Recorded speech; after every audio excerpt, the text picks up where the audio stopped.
Good evening. It is now 6 o'clock. We'll call the Planning Commission meeting for Monday, May 20th to order. Please call the roll.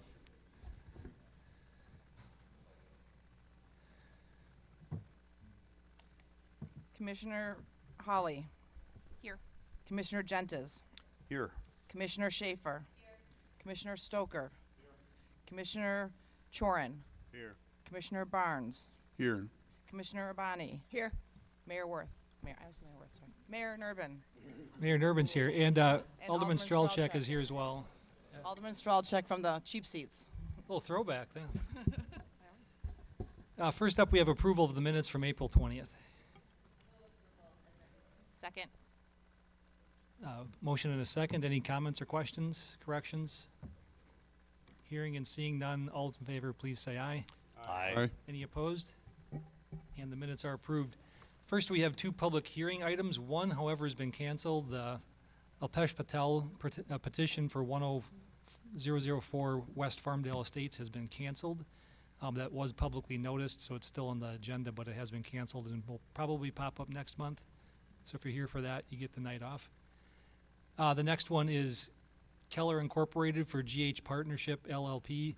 The applicant is seeking a conditional use grant and building and site plan amendment to allow for a veterinary clinic for the property located at 12800 Northport Washington Road. Is there a motion to go into public hearing? So moved. Second. Motion and a second. All those in favor of going into public hearing, please say aye. Aye. Aye.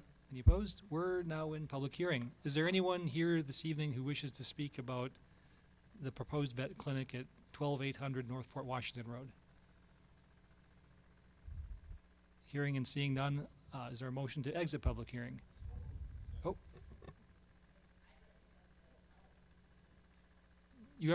You'll be up next, as you can come up to the table for the applicant. Or are you the applicant or are you the seller? Okay.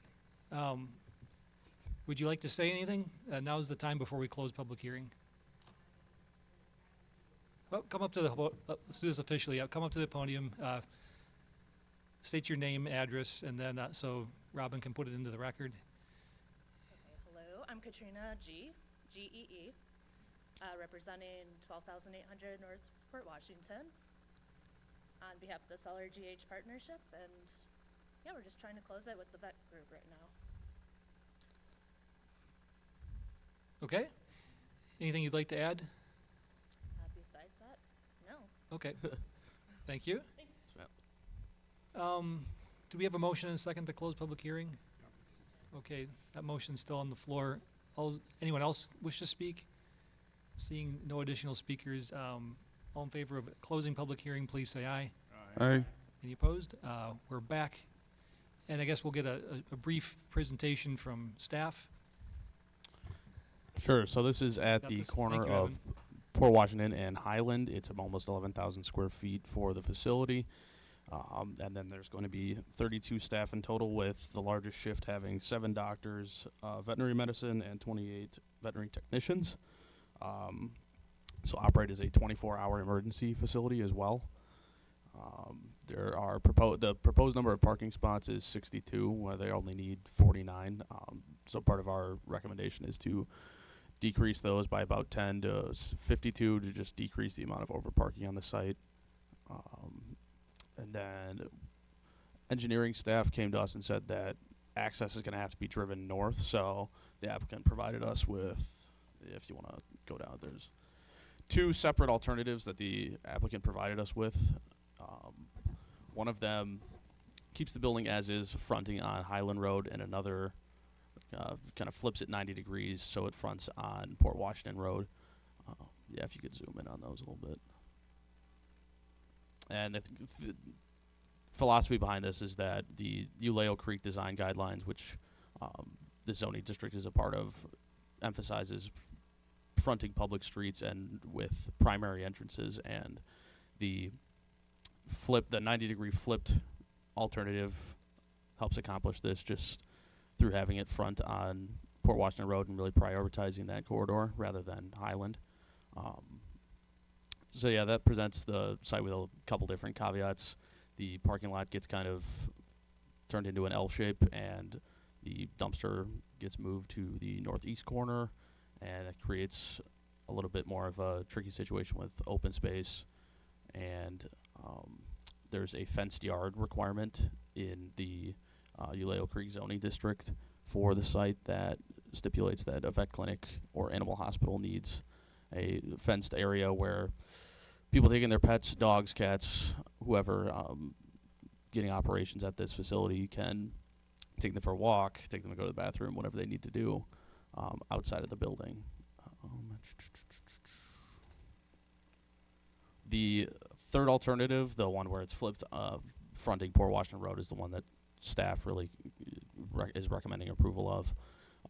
It does, based on just measurements from our analysis, it's off on front setback and side setback from Highland and Port Washington Road by just a hair. So I think it might just be kind of a maybe 11th hour thing that we might just need them to bump up like 2 or so feet each way to meet that. So that shouldn't be too hard.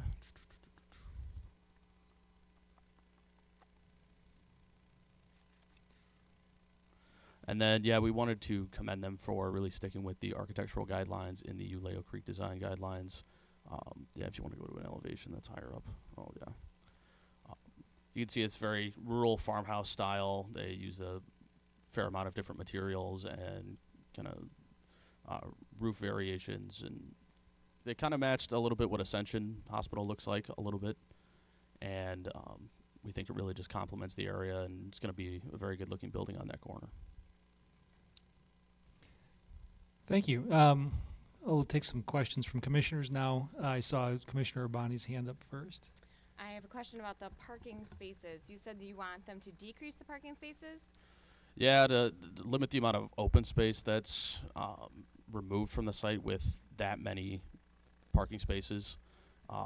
Reducing it by 10, they're still more than what they need by about 2 or 3.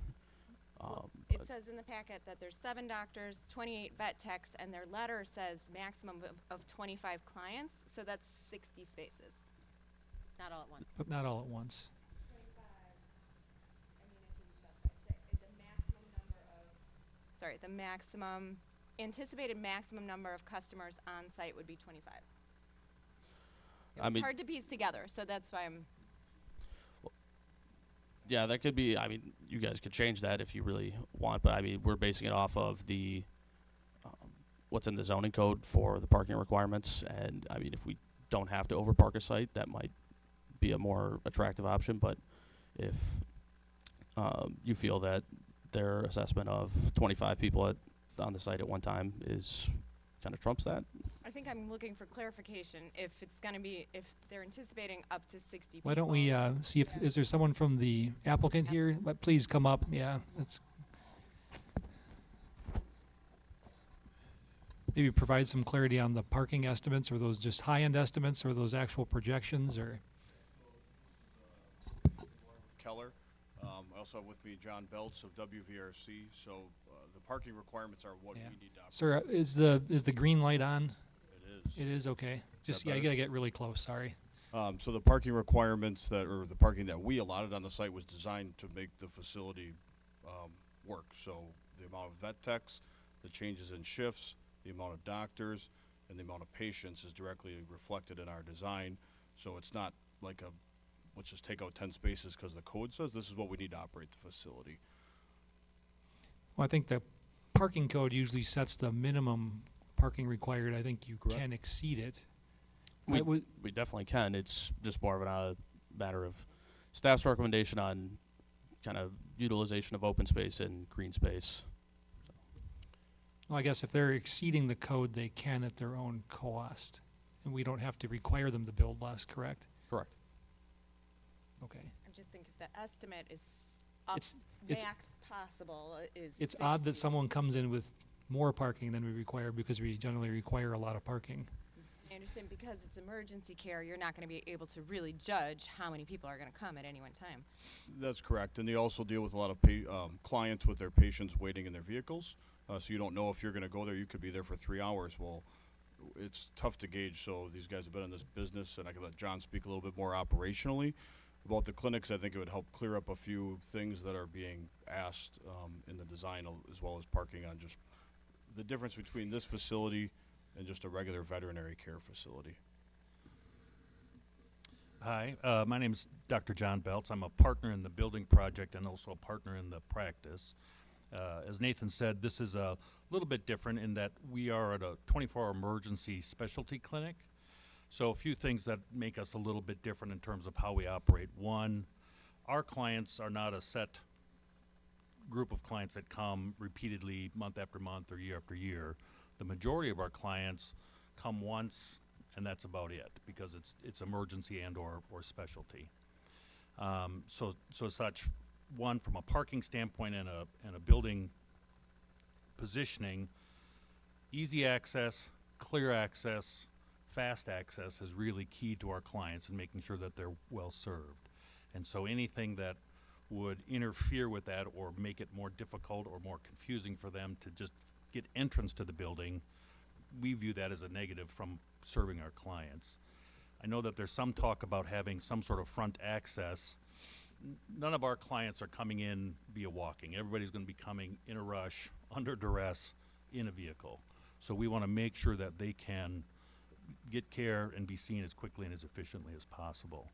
In terms of the parking, right now we see about 1,300, we refer to them as visits, 1,300 visits per month. Now, a visit could be one client, one car, one pet, or it could be one pet with multiple cars. The other part, as Nathan described, is that we're not scheduled appointment-based service. People come at all kinds of different odd hours. We have certain peak times, and on average, we can predict what that is on average, but we certainly can have some times that exceed that, whether it's weekends or early evening hours. We have to account for staff. Hopefully our business will continue to grow, and so we'll be adding more services and more doctors, more staff, so that we want to make sure that we have adequate parking, because what will happen is the clients are going to come, the staff is going to come, and then pretty soon we're parking in all kinds of odd ways and unsafe ways. And so if we can plan for adequate parking for our peak times as well as future growth, that's what we're looking for. I guess as long as I have the mic, I'll keep going. I know there was some questions about the fenced area. Again, being an emergency specialty clinic, we don't have boarding or routine pets that are here. We do have to provide a safe area for pets to be walked outside, usually dogs. And in our experience, usually it's one dog at a time, again, because these are sick animals. You're not sure about contagious diseases. You're not sure about behavioral issues. On rare exceptions, you might have two pets being walked on a leash within this fenced area. So this is not a common use area where dogs are let loose or left out for an extended period of time. It really is a secure place for dogs to be walked for a brief period of time, urinate, defecate, cleaned up, and then returned back to the hospital, because these are sick animals that then would continue their care. Yeah. Any questions that I can answer about at least the operations or the business side of it? I think there's a few other questions up here. We'll keep on going down the road here. Commissioner Chorn. With excuse me, with the site plan that's up there, there is a more or less a ceremonial front entrance on Port, right? And then the other side of the building, the east side of the building, will be the primary entrance. I think that's the way I read it. Is that correct? Correct. That's my understanding. And in our view, that's confusing to clients. I can understand the architectural appeal, but it does a disservice to our clients to have it that way. I suspect, I mean, you can handle that with signage, of course, but it is part of the requirements of the district, isn't it, Jack? Yeah, I think the balance is we have to anticipate what is not only going there now, but what might be there in 20 years to make sure that infrastructure is in place. So we're not requiring it of the next person coming down the pike. That's why those standards are in place. So it's a consistent look and feel throughout the district, and those amenities like the sidewalks and the front access are there, should they be used at some point in the future. But I think that's why that's in the staff recommendations. Commissioner Barnes. Yeah, thanks. Couple things. The first is with regards to the driveway and being pushed further north, and I realize it's a county matter, and I fully agree with all that. I'm wondering that if perhaps we may need to have the turn lanes extended, the markings, right on Port Road. So I just wanted to put word in on that. It's a good time for Cole to come up, accommodating but with the that's not our road. for the site. I understand, but in terms of making our own development here work, it's one thought there. Yeah, we did just add the conditions for the potential acceleration, deceleration, bypass. County will review that with part of their access permit that they'll have to submit. So Sure. I can add a note for them And to I at least think look that's the into it. main thing. So, and I'm just looking at the markings today, and with the main intersection, and it being getting to be a busier signalized intersection over time. The second thing that I just wanted to bring or ask about, I guess, is the drainage at the southeast corner area. When I was out there this afternoon, it was raining, and and there's just not surprisingly, it was plenty wet back there. So I'm just bringing it up as a sensitivity in the final site plan I think that I could see. there are some mapped wetlands in that area as well on that southeast corner, and their stormwater management plan is proposing a couple devices in that area too, at the low part of the site. So probably not super surprising that there was water after today.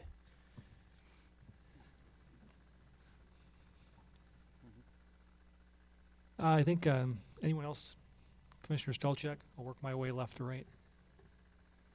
Yeah, hi. Thank you for submitting a plan for review tonight. This is I think this is a great use for this corner, and I appreciate your guys' thoughtful work on this. I do have a couple of things that I definitely want to address. One, we're tearing down a building and putting in a new facility, and we're asking for a variance right away of 2 feet. So I'm that alderman that would request that stays within the setback area as designed by zoning, shifting that 2 feet. They're not asking for a variance. I think I asked the architects to give us these alternatives kind of a little bit more late. So having that building kind of maybe be within or close to setback might have just been a little bit of a rounding error, and it's in the condition of the report that any of the sites that are approved, that they'll meet district setback and offset regulation.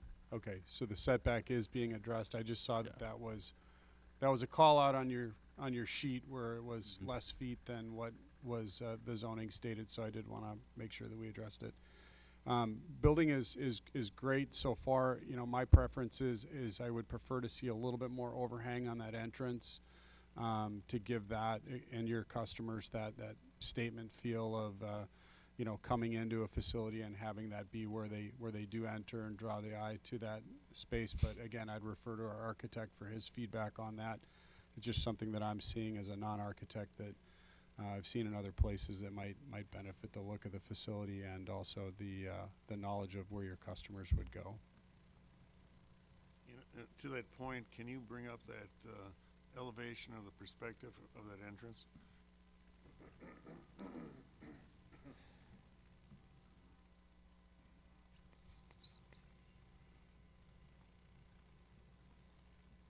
So how deep is that?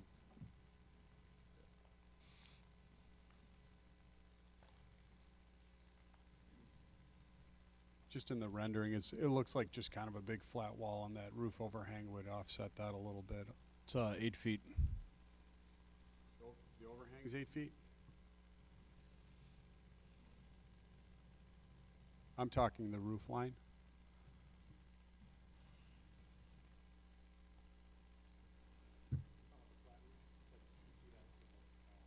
I'm talking the top roof, not just the entrance. Yeah, that overhang, I'd look to maybe have that be a little more, it's 1 foot. Yeah, on the gable. Again, I'm diverting to you. I'm seeing that as, it just looks like it's really flat. You know, the walls look really flat, and this is the first building people are going to see as they come into our community off the highway at that entrance. And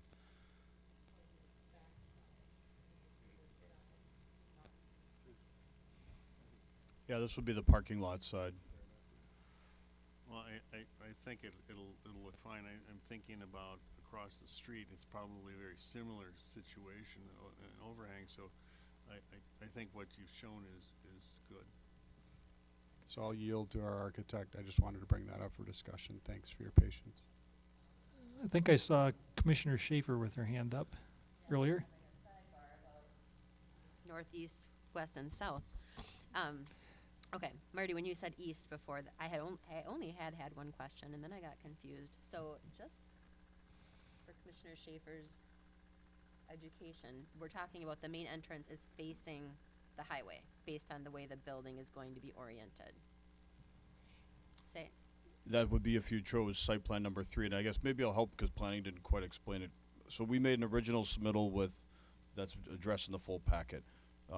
Given the late notice of wanting to reorientate the building at entrance versus the street and things like that, we didn't have time in a week's time to be able to re-render and do all the buildings, so any labels or things may be off compared to what, if you're looking at site plan 3, which is the staff advised option.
Commissioner Stoker.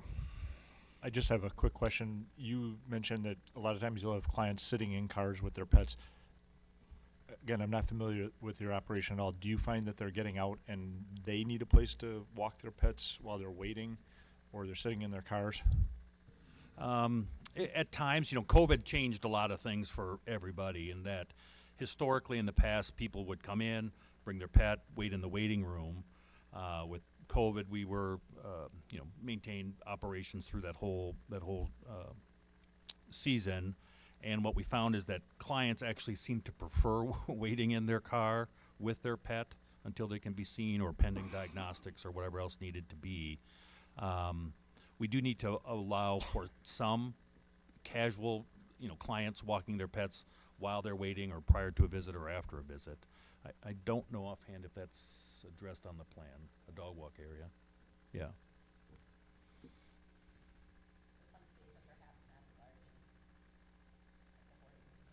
Correct. Is that what's denoted on the southeast corner of the building? It's kind of written in pen on option 3, page 29. That's correct. Yeah. That southeast corner of the building. It's not a fenced area per se, because if you're out in the driveway area, they're not going to enter a separate fenced area. Fenced area is for the patients who are in the clinic, and then they can walk themselves around the perimeter of the site. If there's sidewalk access, they can also use that green space in the southeast corner as well.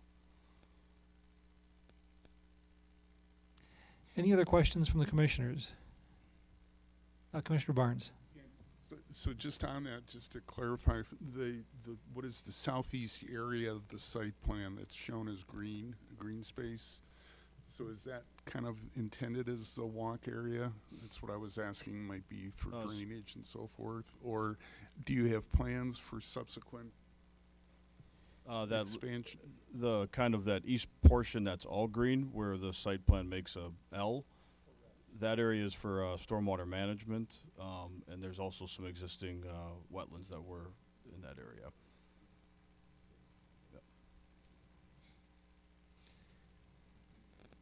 All right, any other questions or potentially a motion? I'd move approval per staff conditions. Second. Motion and a second. There was, Which version do you want me to call out? I think it's option 3, but there was some discussion earlier about parking.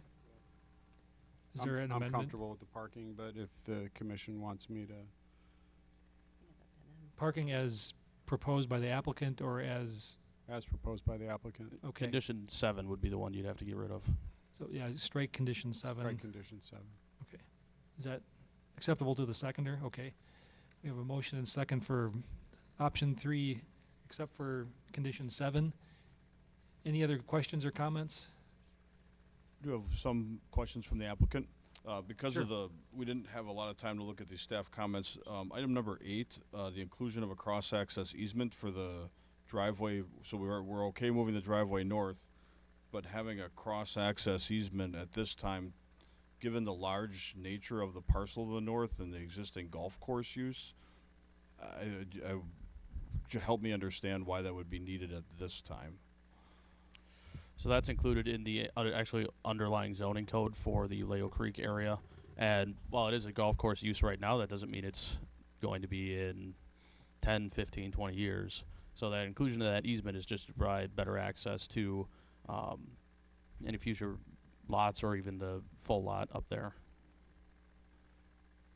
Yeah, from our end, I mean, one of the reasons that they specifically selected this site, along with other ones, is to get away from group parking and large-scale amounts of people. I mean, with it being such a large site, if a cross-access easement is granted, let's say a large residential development or something comes in, that would be more detrimental to them. So I think at the time, they're always open to ask for it when the development's known, but to give one carte blanche now without having any defined, I mean, if it was a smaller parcel, but it's a massive parcel, so redevelopment of it, and already having a pre-granted cross-access easement, doesn't make us very comfortable. I think the other issue involved was that we wanted to see eventually a lineup with the clinic across the street's parking area. So if you can see on the map, you can barely see it just on the very top. This is their driveway location. So it would make sense, obviously, if this parcel was bigger, that these would line up across the street from one another. So the access easement, in addition to the code requirement, is that so eventually, if something does happen, and it could happen in 5 years, it could happen in 30 years, that eventually that driveway access would line up with this one, and then this one would ultimately go away. So Jack, are you communicating that, you know, if they would ever expand that road, that if they did boulevard that would be the logical access point to both parcels, giving them right and left turn in and out of their parcel? Well, again, it's county road, so we don't have jurisdiction over that, but I think that's what the plan would be. Yeah. Could you remind me what the land to the north is zoned currently? Is it, well, it's on here, isn't it? Is it? It's Leo Creek Senior Housing, which allows for other types of housing. And we did the same thing, I don't know if anywhere around the commission at the time, with the Golden Oak Dental on Port Washington Road. They had their own access point until the Kohler Credit Union went in, and they had to abandon it at that point and use the cross-access easement because it was the existing was not in a good location, but they had no other access opportunities at that time. So this is something we try to just, again, foresee in the future, that to prevent any future issues with access and parking and just traffic circulation. So this is why we're requesting it now. In 20 years they could come forward and you know, the commission may not feel it's necessary to have that easement or that cross access there, but if we don't have the easement, then we're really kind of hamstrung at this point. So this is just getting the access easement, and you know, we can deal with that in the future. But if we don't get any easement now, it just eliminates any possibility of doing anything in the future. Commissioner Strelchak. Yeah, my inclination is to leave that easement in, as, you're developing in an area that's zoned a certain way, that's part of the zoning. It's nothing unique, and, it's designed to have all the parcels work together as this, does grow and expand. There is, you're one of the first, developments in the expansion.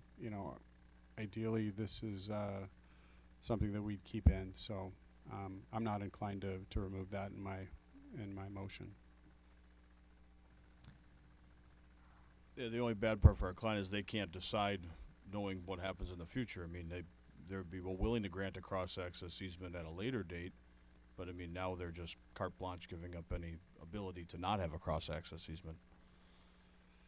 I think we're approving where we're at right now, and then if something would change, 10, 15, 20 years down the road where it would be required, it just would be a part of the easement, and that going into it. So I think we're being upfront and direct with it, and I don't know that it's an unreasonable request based on the zoning that you applied within.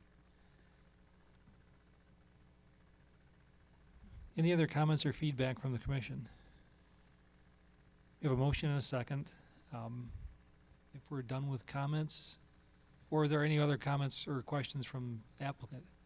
The only comment would be is getting a better understanding of what's going to be desired for, if you're approving the version 3 site plan with the not required parking reduction, is the main entrance that faces east where all of the clients are going to be coming in.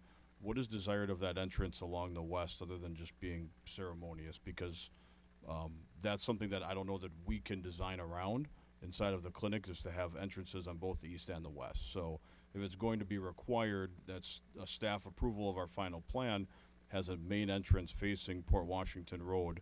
Again, that would be ceremonious. I don't know that that works for our plan operationally. In the Uleo Creek Design Guidelines, they list a few options for principal entrances. So they should include either a covered plaza / porch, arbors or pergolas, or seat walls with landscaped courtyards. So these are meant to just anchor everything in kind of the fronting the primary road and give a primary entrance to the building from that perspective. Yeah, you were the motioner, so yeah. Yeah. Would you be comfortable working with staff on that, and then if you don't agree, just come back next month, but get the bulk of the approval ideally done tonight? Sure. Yeah, so we'd work with the architect and staff. And then if you can't come to an agreement, just bring it back next month, but the bulk of the approval would be here, ideally. So do we need to amend the motion to work out some of the finer points on the site layout at staff level? Yes. Yeah. Okay, so motion for option 3 without condition 7 and direction for staff to handle some of the minor points like the sidewalk and the entrance from the Port Washington roadside. And the setbacks, there's a couple feet to shift things around. Is that okay with the seconder? Okay. All right, so we still have a motion and a second. Going once, going twice on any other comments or questions? Hearing and seeing none, please call the roll. Commissioner Hawley. Aye. Commissioner Gentes. Commissioner Schaefer. Aye. Commissioner Stoker. Commissioner Barnes. Aye. Commissioner Chorin. Aye. Alderman Strelchuk. Aye. Mayor Nervin. Aye. Thank you. Next, we have 2 consent items, but I'm going to break them up because we have a reason to break them up. The first is Dan Kahn, applicant seeking a minor request for a specimen tree removal at 3600 West Candlewick Court. Is there a motion to Move approve? approval. Second. Motion and a second. Any discussion? All in favor? Oh, Commissioner It's just, Schaefer. is the applicant here? Just would have been, Yeah. I appreciate your pictures, but it really didn't tell your story at all. So I'm gonna vote to approve, even though I hate specimen tree removals, but I appreciate the city forester's explanation. But those pictures were challenging for me to get your story from, so. But I'm still approving. Thank you. Any other comments or questions? Hearing and seeing none, all in favor, please say aye. Aye. Aye. Any opposed? And that item is approved. The next item is Newman Development for Highland Road LLC. The applicant is seeking a concept plan and preliminary plat approval for a 37-lot subdivision for the property located at 1310 West Highland Road, Highland Meadows subdivision. And we Commissioner Stoker is going to recuse himself on this item. Is there a motion or a second or any questions for staff? We've seen this one before. It was approved a year and 4 months ago in its original form, but there's been some minor changes to the preliminary plat and the layout to accommodate more side access driveways, which were required. And it was previously rezoned. When was it rezoned? 3-4 years ago? Yeah, 3 years ago at least. 3 years ago, after much, about 2 years of discussion for the Uleo Creek area rezoning. Did you want to just see if there's, I don't know if there's anybody here to speak on this item, but did you want to check just Yeah, before if we- there's anyone here tonight, no one's registered, so if there's anyone here tonight to speak on this item, now would be your chance. Seeing none, are there any questions from the commissioners or a motion? Commissioner Chorn? At my recollection, one of the big sticking points from the past was the sanitary line or the dealing with sanitary situation. And my understanding is that they are required and will connect to the sanitary line, right? Correct. They do have to provide some interim inline storage just to deal with the issues with the lift station, but they are required to connect to the sanitary system. And we're addressing the issue with the lift station. Just won't be done for a couple of years. Right away. Commissioner Barnes, did you have a question? Yeah, just, pardon me, I'm sorry, we had talked about this earlier, but is there any plan at this point for lighting of the streets, or at least at the at the intersections along Highland, along So Port I know a Washington lot Road? of us have received complaints about those existing fixtures, and there is a requirement they have to match those fixtures, but I have been working with a lighting engineer that's part of the company that built the light or manufactured the lights. They do have a new version out, which will alleviate, I think, a lot of the issues. It's a full cutoff fixture. It still looks the same pretty much, but the optics are different. So we're working on them and trying to find maybe some funds to replace the existing ones, but the new ones, we would require them to meet this new standard, so you wouldn't have that same glare issues you have right now. And that's only going to go on Mequon Road, or on Port Washington Road. That won't go down Highland Road any further. It's just to light the path that goes down Port Washington Road. I guess, why not on Well, I mean, eventually you're going to have to stop with lighting somewhere along that stretch, and we felt the break between the commercial and residential would make the most sense, because there's not even a path or anything else going to the west. There's really not a plan for a path going west, but as you go north on Port Washington Road, the plan is to take that path all the way up to Pioneer with the lights. So we had to make a break somewhere. We thought the break between the commercial and the residential made the most sense. Okay, I understand that, and I'm thinking more just in the context of for traffic, for vehicle turning movements. Well, there's a lit. There's always a requirement to have a lit. My answer's answered. Thank you. Okay. Or my I'd Thank move you. approval. Oh, we have a motion. Is there a second? Second. Motion and a second. Any further discussion? I had one quick add. Okay, Cole's got an Sorry ad. to jump in. Just in discussing with the developer, there was some talk about phasing. They wanted to potentially work through having it phased, and that would require another DA to accommodate that. We have a DA for the current development for the whole thing, but it would need to come back for if they did plan on phasing it. So if we could add some language like, or as amended with DA approval to condition 13, if that's okay with the commission.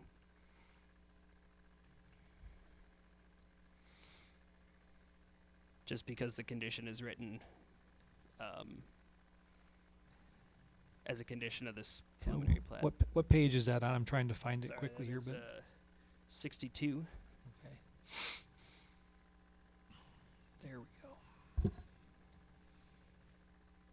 that's condition 13.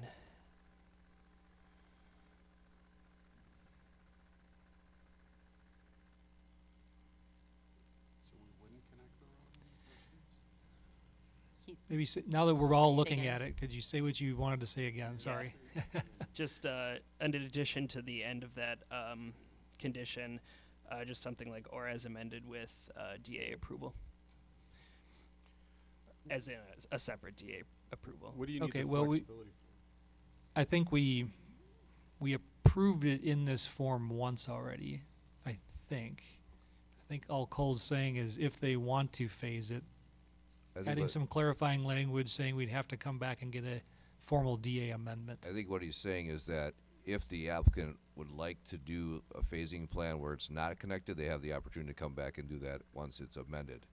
So it's basically saying that that condition could be superseded at a future date with an amended DA if the commission. So if it's not amended, if we don't have a new DA, they have to build it all the way through. But if they want to phase it, then they have to come back and ask about an amendment to the DA, Correct. Right. And they may ask to modify that condition. which I think it's probably okay as is. It's just clarifying it because Yeah. if they wanted, it's just clarifying that they would have to come back. I mean, a DA superseding. It's the it exact would- same thing it says now. It's just more Yeah. clear. Right. Go ahead.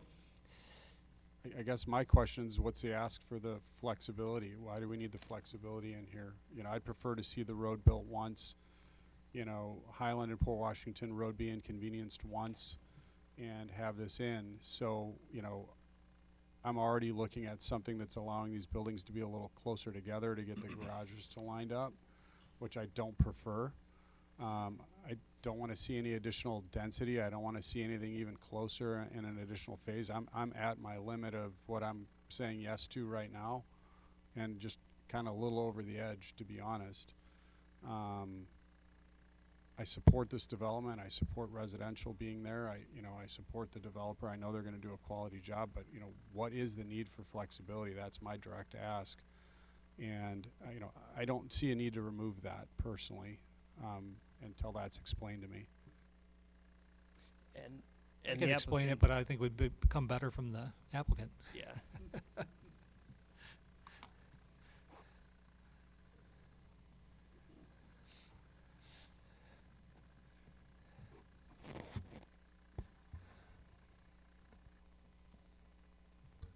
Brian Lindgren, Newman Developments.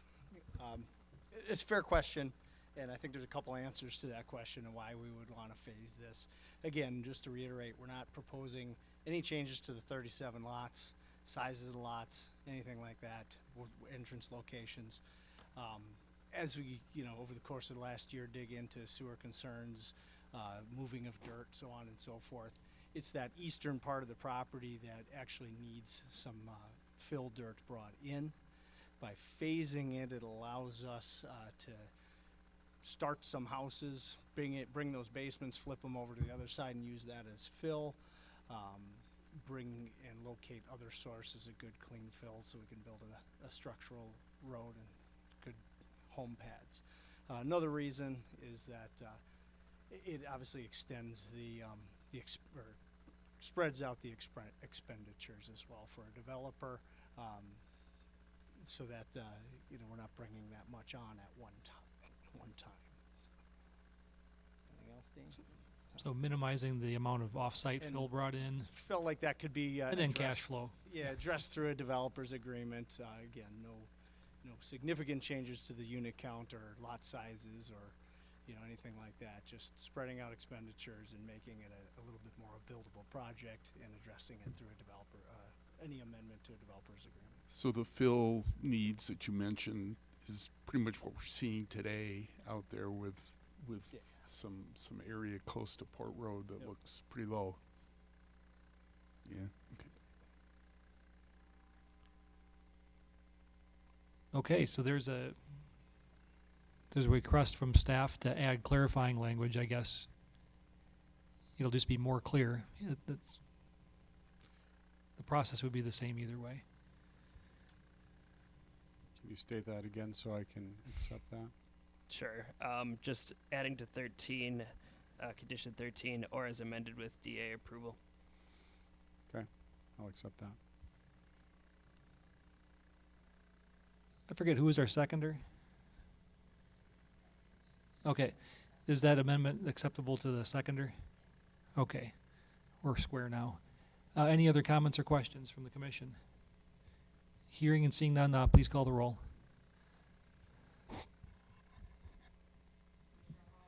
Aye.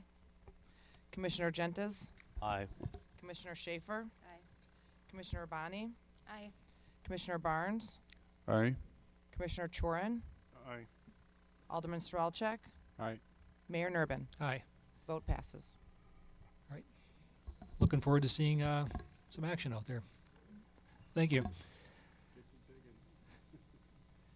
And next we have on to regular business.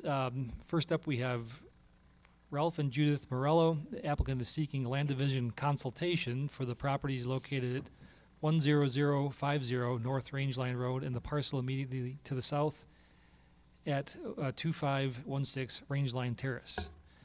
We've got a few people who have registered to speak. I'll read them off in the order they happen to be in my pile up here. First up, we have Laura Reese, opposes, did not check her box. Do you wish to speak, Laura? Okay. And that's 2425 West Rangeline Terrace. Next is Lynn Ricks.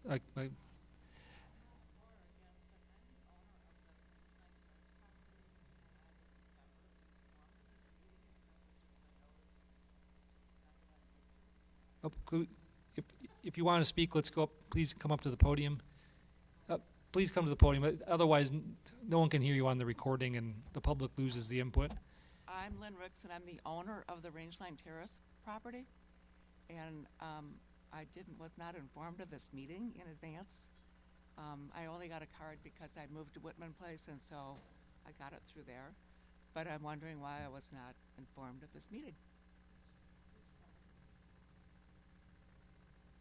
The one that's mentioned. I'm not for or against what Ralph Morello wants to do, but I'm concerned that the city didn't tell me about it. Well, you own the property, but your address on file is not the address on Rangeline. You moved to Whitman Place. I don't know. I'd have to let staff work out why. So, we send notices to the properties that are in the area, but if the owner's but not you in the don't area, send notice to the owner of the property you're talking about? if the address isn't up to date in No. the city's system, then we have no way of Huh. finding you. But Okay. it's happened before, believe it or not. Okay. So apologize for that. Staff will take a note to figure out what went wrong. Craig Swan wishes to speak from 2413 West Rangeline Terrace.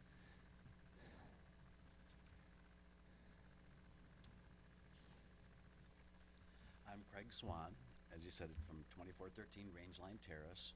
I'm speaking, I guess, on behalf of my street, who's in the back row back there. And to start off with, I don't know if this is appropriate or not, but my one neighbor wrote a letter and he submitted it electronically late. Josh Smith, did you get that? Okay. He wanted to make sure you received it or I had a copy. Thank you. Okay. We also were a little alarmed. Oh, you can't hear. Okay. Yeah, you have to get better? really, really close to it. I'm sorry. Okay. I can get there.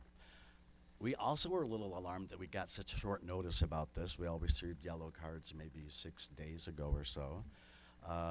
We all are opposed to option B.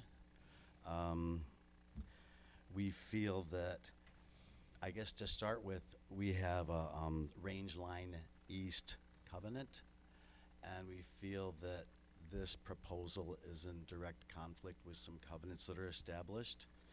And I guess some specifics would be that no lot shall be used except for single-family residential purposes. I know that when someone owns a lot, Lynn's lot is not required to build on it, but when you do an improvement on a lot, I think you're using it. And we have a covenant that states that any lot should be used only for a single family use residence. Also, there's a question of where this street or whatever is going to be located. A part of our covenant is that a building should be no less than 100 feet from a road's right-of-way. And this, to accommodate wetland issues, as I understand it, would be located less than 100 feet from a property. That would allow delivery vehicles, other traffic, and it would decrease this property's value. I mean, right by like 200 feet of adjoining property. Also, according to someone we spoke with the wetlands people, there are a lot of wetland soils and wetland areas, and they're unclear as to where we could construct anything or where it would not be on a wetland indicator soil. Last, a big concern we have is just the integrity of our neighborhood. I've lived on the street for 18 years. Others have lived there longer. We love our neighborhood. A lot of us use it. We love the integrity, the beauty, the nature, and we feel like option B would decrease the integrity of our community. Did I skip anything? Thank you. Thank you. Next up, we have Jan Spiro, opposes, did not check the box whether she wished to speak or not. 2507 West Rangeline Terrace. Would you like to speak, ma'am?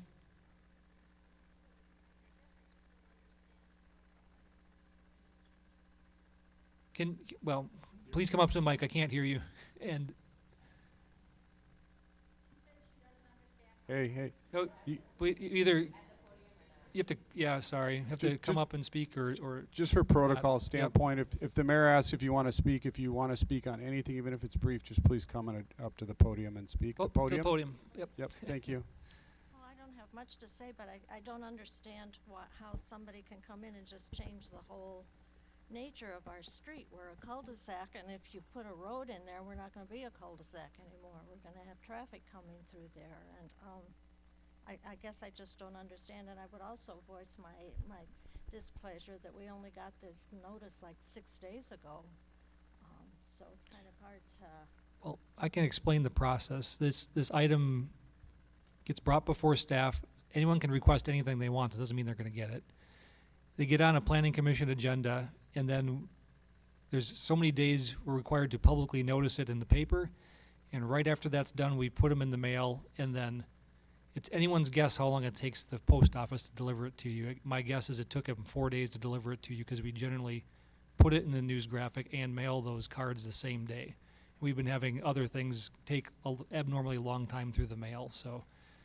But you would have never gotten it any sooner than maybe 8 days ago, just by the way the process works.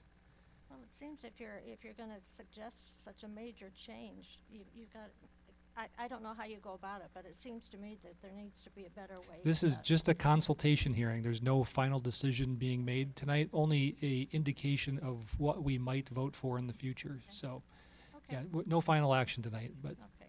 thank you. Next, we have Mary Fran Cahill, opposes, didn't check whether they wish to speak or not. Would you like to speak, ma'am? If so, please come up to the podium. 2405 West Lane, Rangeline Terrace.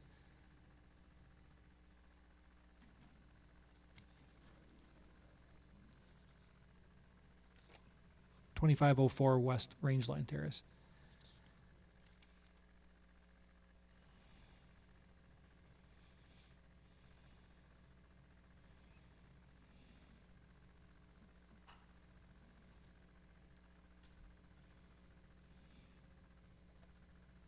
I think that everything that could be said, or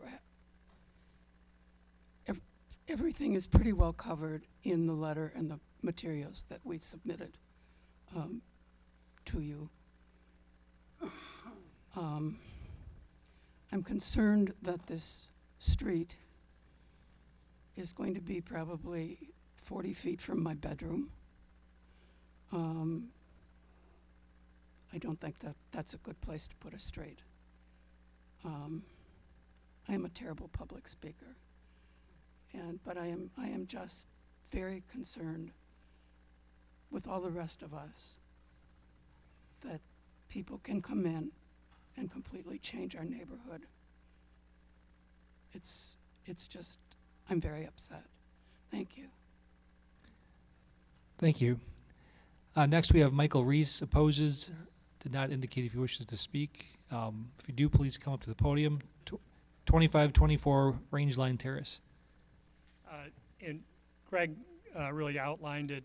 There's option A and option B is our understanding of what the proposal was.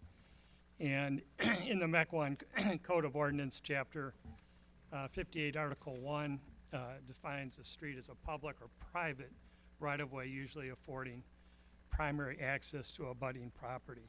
And as the ordinance, the declaration of our covenant declares, as Craig stated, it is really the 2 acres for a home, attached garage, I believe 100 feet to that home. So I think there's probably other options, but we oppose option A and B as well.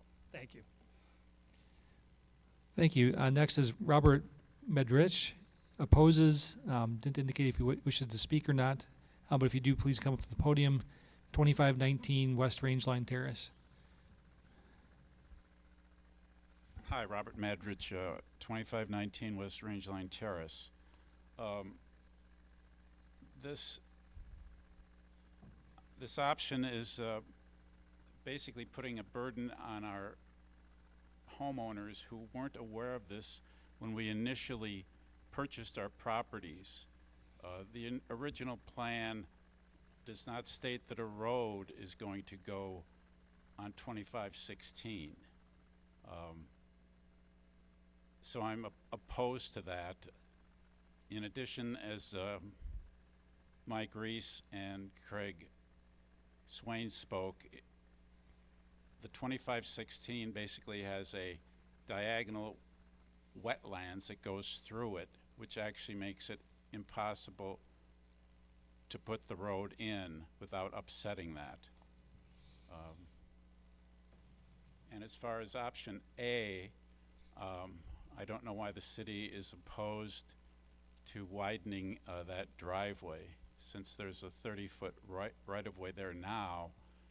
And although the road is only 14 feet, and I believe the city spec says it has to be 18, and a road could be put in, not a road, but widening that road from Rangeline back the 280 feet before the road swings north. And if that option was taken, those 2 lots could be developed. Thank you. Thank you.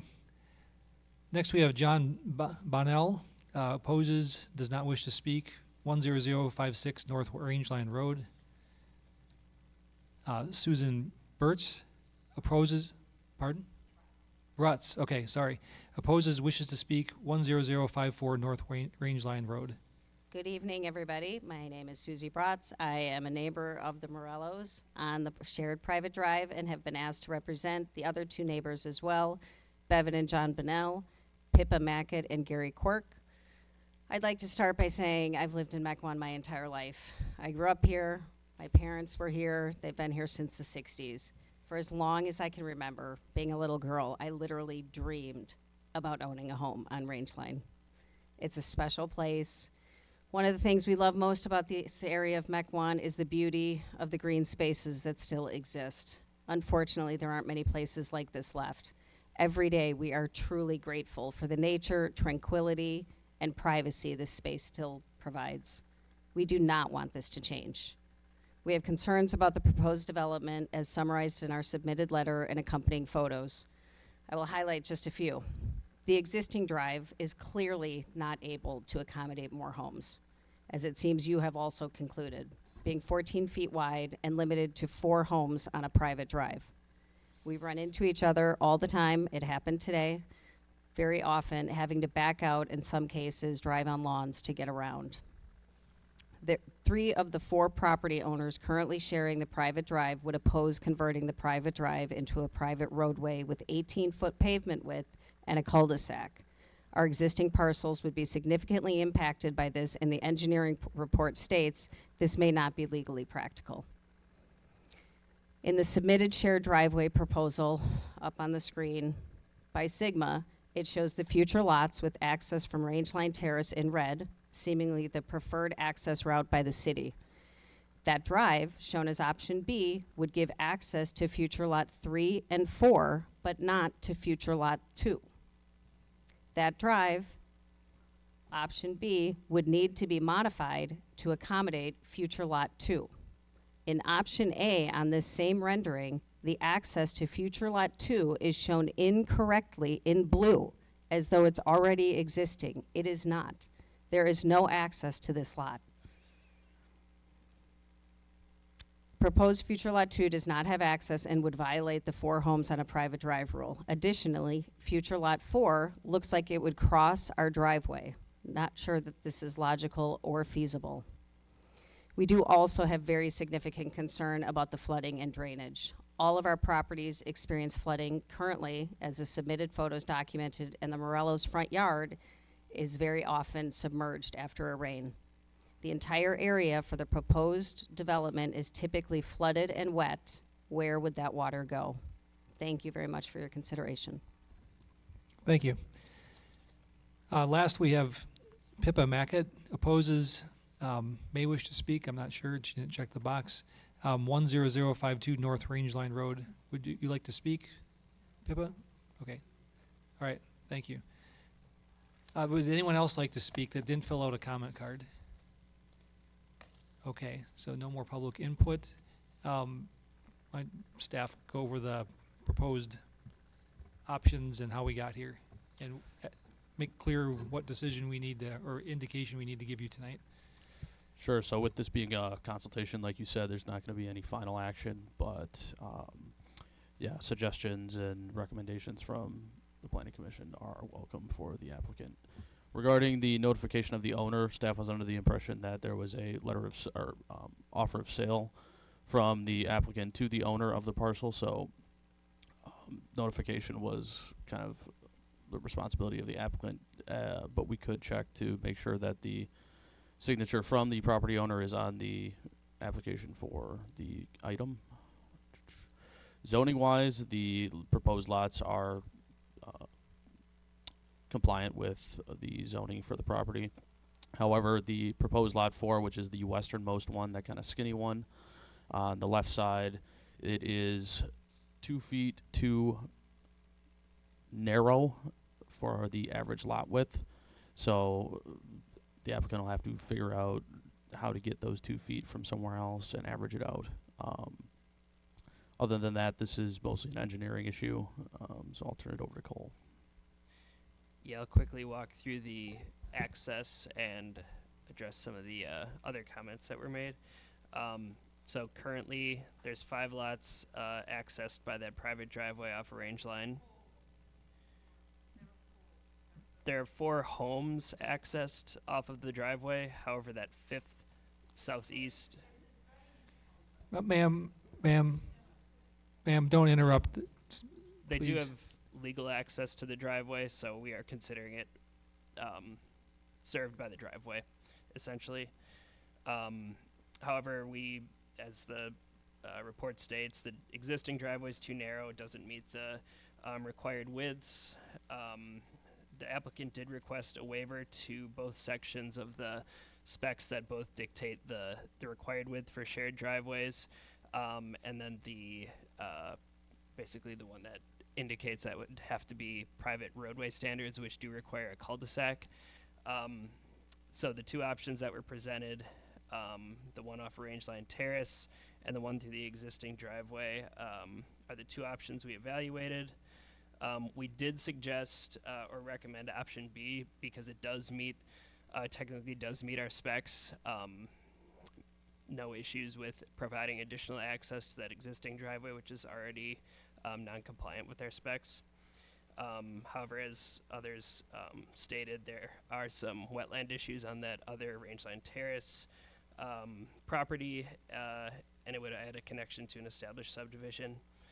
And then regarding the stormwater, conditions added are same as others. We're going to review all the grading plans with building permits that do come through. That's a standard in our city process, verifying that they're keeping the natural drainage pattern and not impacting anything upstream. So the decision with the access is regarding the waiver to those spec sections, and I should point out which ones those were.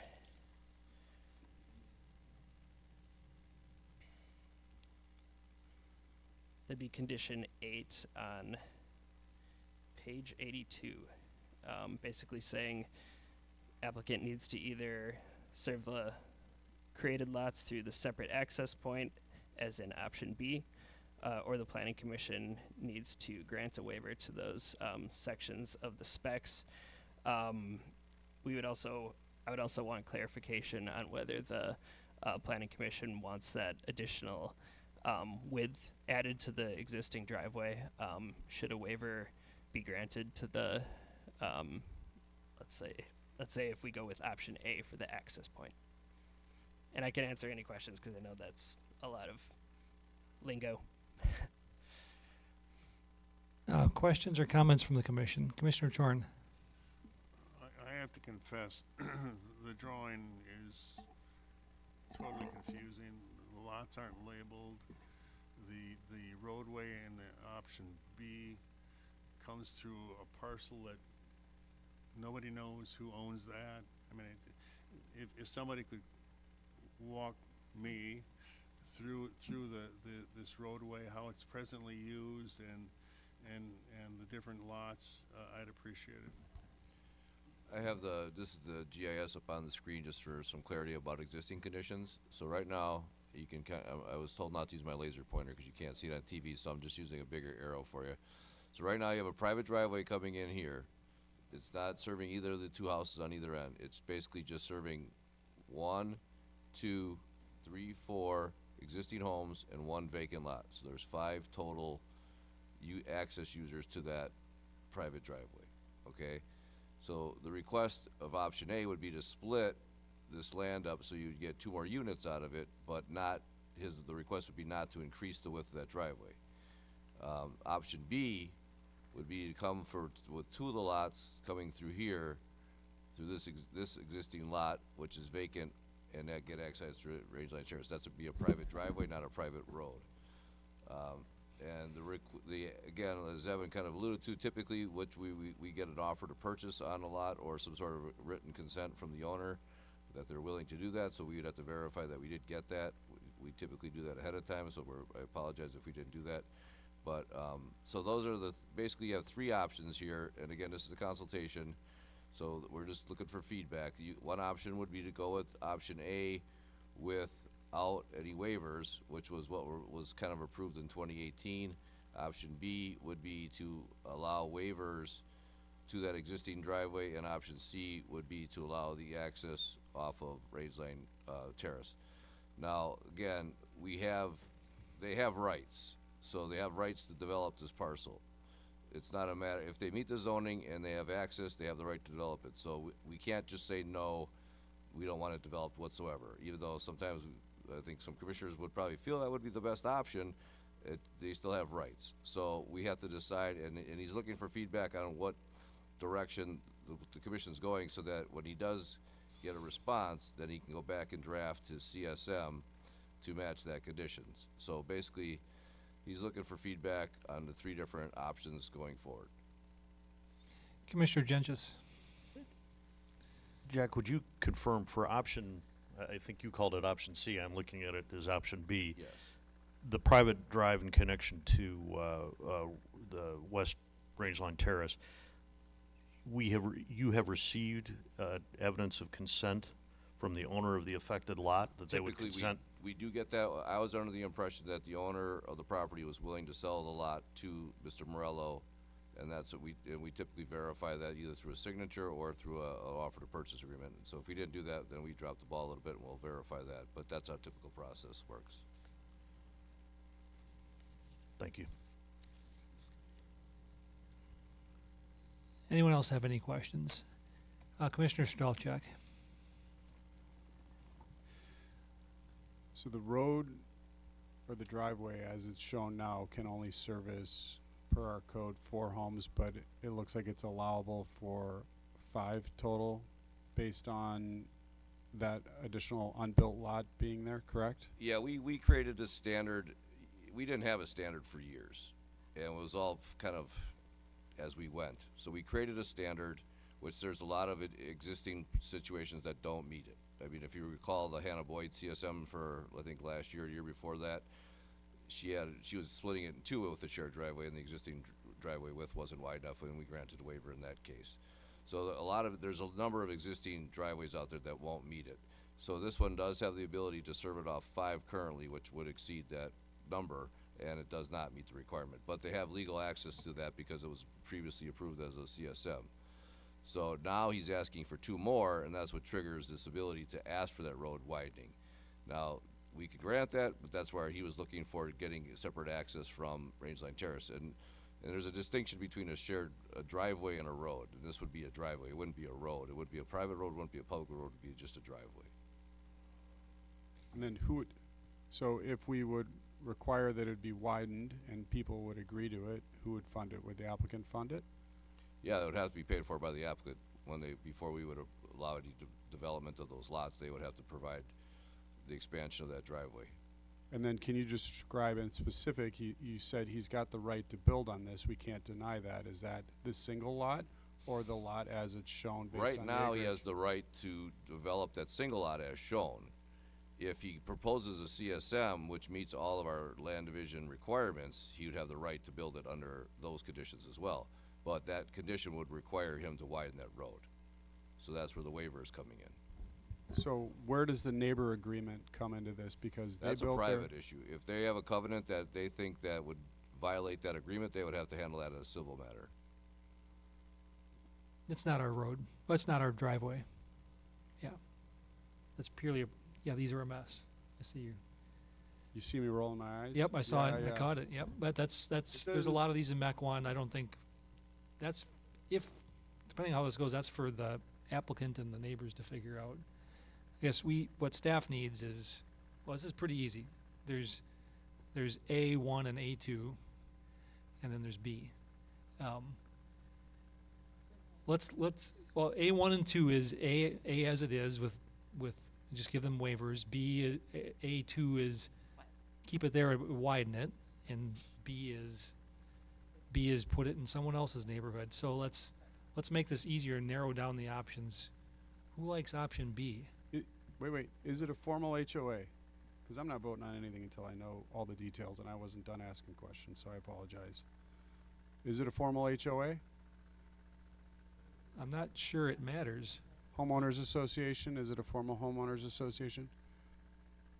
Well, I'm asking the question. You said that you're a neighborhood and you have a covenant, so I'm trying to understand what that covenant means. HOA. I'm not mumbling, I'm talking really loud. I just don't have my face on the microphone. Okay, I'm trying to talk loud. I apologize to you. Okay, thank you. I'm trying to address your concerns, and you're kind of yelling at me a little bit here, so let's shift that slightly. I'm trying to understand what the neighborhood covenant is and what it means. Because as what I would recommend, just so everybody in the room knows, including the applicant, is that there's some level of consensus with the covenant that that property is within. I don't like making legislative decisions and then just throwing it to the wolves with the attorneys and letting the neighborhood fight it out. That's not how I like to do business in this city. So I'm trying to come up with at least a condition where the applicant would need to get a certain amount of consensus from the neighbors. Maybe not everyone's going to agree, but a large majority or something. I'm trying to legislate on the fly or come up with recommendations on the fly here to try to address your issues as applicant, and also neighbors, your concerns with the neighborhood. I understand everyone's concern.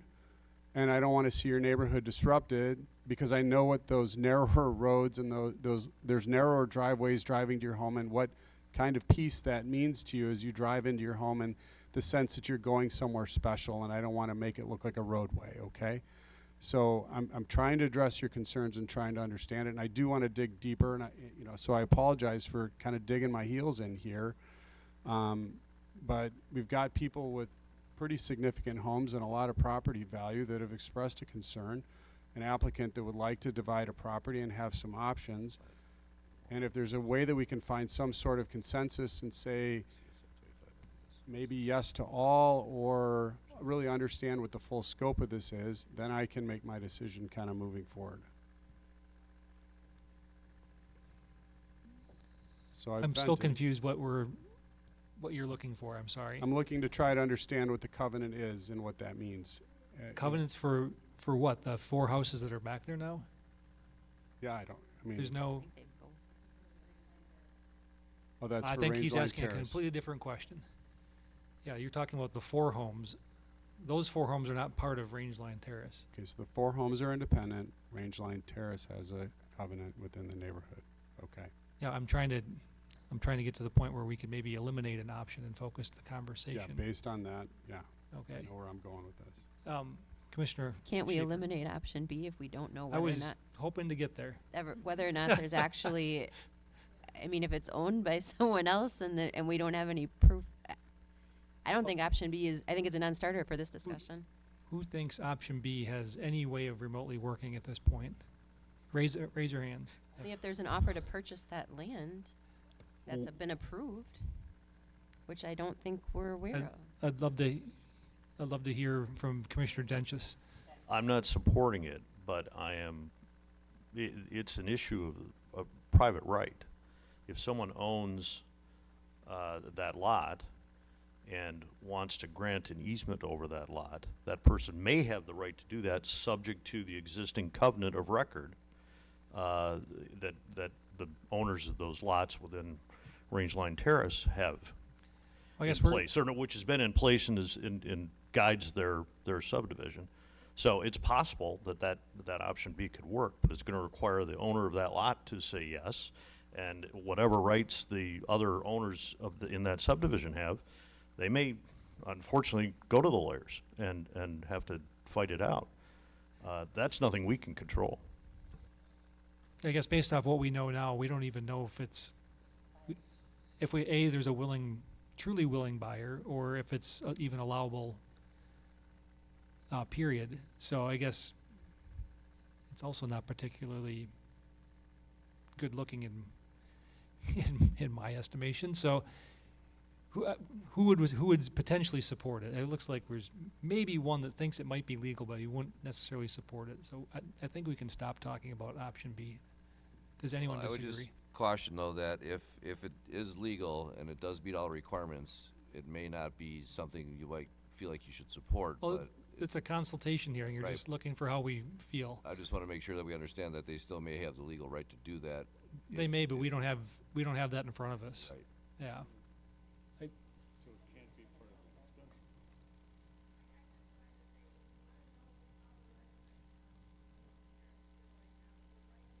Well, ma'am, we heard from everyone. We know you're all opposed to it. That's not a question. I'm trying to eliminate it from discussion now, so I'm actually on your side. Believe it or not. No. Well, we listened to almost a dozen comments. Everyone supporting, or everyone not in favor of option B. So we heard you. It's not we didn't hear you. We're trying to figure out if we should even pursue it, discussion on it further. I'm thinking not, based off of where we're at right now. Although Commissioner Gentjes points out it may in fact be legal. We may have no power to stop it. We just don't know right now. Right.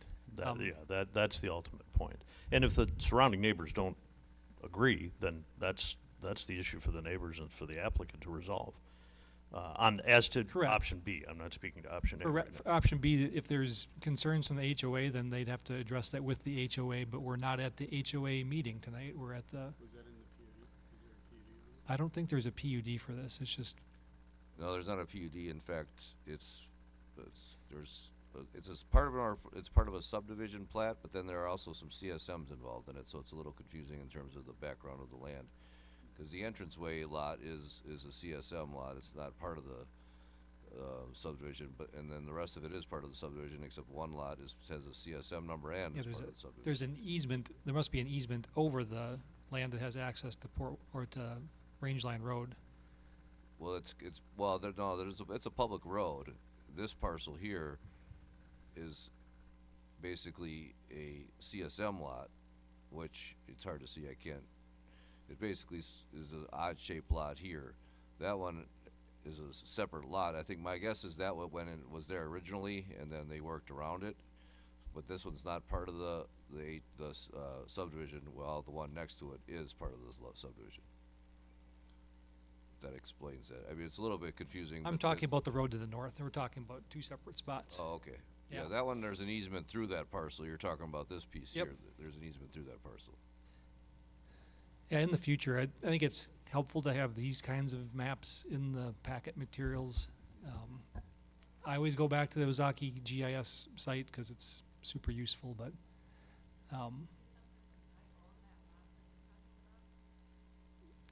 well, sure. Only because you're the one who owned it, though. Because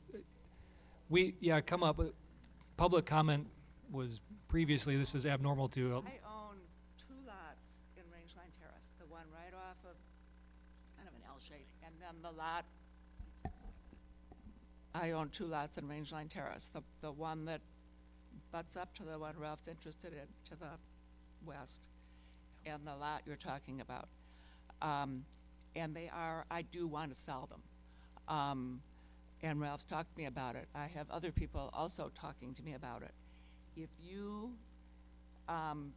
decide that Ralph cannot access his property from the private driveway, and he can only access it from my lot,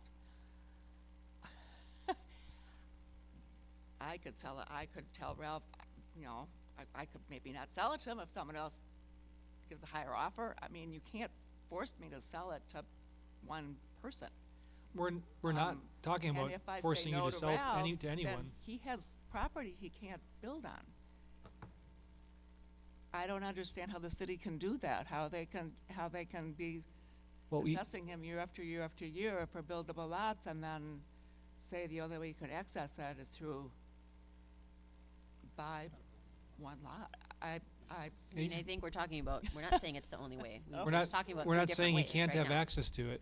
So He's asking us right. for the best, I get that, what he but thinks is the I best just way. want you to be aware that if you decide no on option A and say the only way you can do it is option B, that may not happen. And then Ralph has 4 lots that. There are many options on the table. There is, Anyway, we're not prohibiting access. Yeah, sorry. Thank you for that.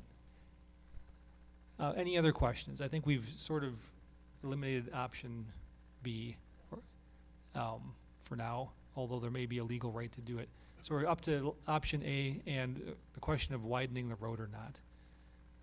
Commissioner Chorn. Sorry, driveway. It's a driveway, right? Not a road. Well, now this would be a private road. This would be a considered private road, which has, yeah. So, as I understand it, there's 2 issues with that private road. Number 1, the number of parcels accessed from it, given its width, right? Correct. And in order to gain access to more parcels, they'd have to widen it. Correct, yeah. It's our interpretation that what they have now is legal, it's existing.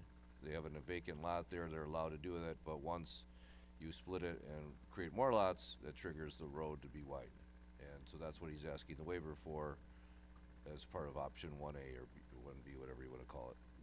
So then would it be this individual's responsibility to cover the cost of widening that drive the entire length?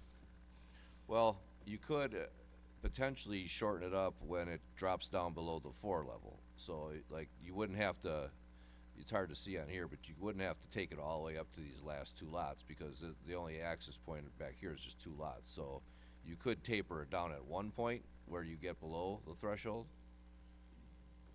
because they're not creating any new lots way back up in this area, they're creating lots up in Yeah. the front. So my guess is kind of at this location here, which is kind of like a turn that could be almost like a cul-de-sac, you could probably taper it down at that point. That makes the most sense. And would that individual need to get the approval of all the people that this driveway serves? And that's legal, that's a private issue, we would not be involved in it. Gotta get closer to the mic, sorry.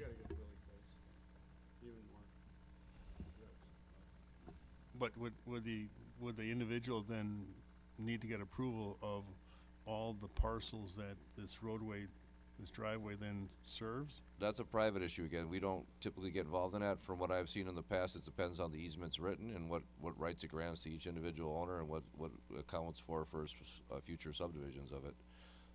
We've seen, Caredale Lane has probably 20, 30 houses on it on a private road that they were allowed to split in the back, and our attorney at the time said that we couldn't stop it. And that was only, at the time, that was before we had these requirements, because that road is only like 12 feet wide, it's gravel, so it's not the best situation, so. Commissioner Urbani. There is a possibility that you're increasing your own flooding issue on this road. When you said yourselves you have to often drive off the road to pass each other, and you are thereby possibly compacting the soil even more, which is worsening the flooding. So in the end, widening that road may actually be more beneficial to you and reduce the flooding in the area. That's Well, I think also if more lots are ultimately developed, they're gonna come with some stormwater mitigation features for them. Whereas some of the homes, I'm guessing, probably were built before that was required. We've got new ordinances, since many homes in Mequon were built that now require stormwater mitigation features, whereas, none were required up until, the 90s? Yeah, well, we had some previous ones before MMSD made us do it. We had our own specific ones prior to that, but they weren't as tight as they are now. And I just would also mention that the biggest issue of the widening is probably gonna be the impact to this front property along Rangeline, because that's on a separate parcel. They have their own separate access point, but whatever is done there is gonna impact the people that live on that property. And are they here? I don't know, 100060, was Flessis. I don't know if they showed up or not. Yeah, I was thinking that. The applicant, I guess, would like to ask a question. Speak into the mic, please.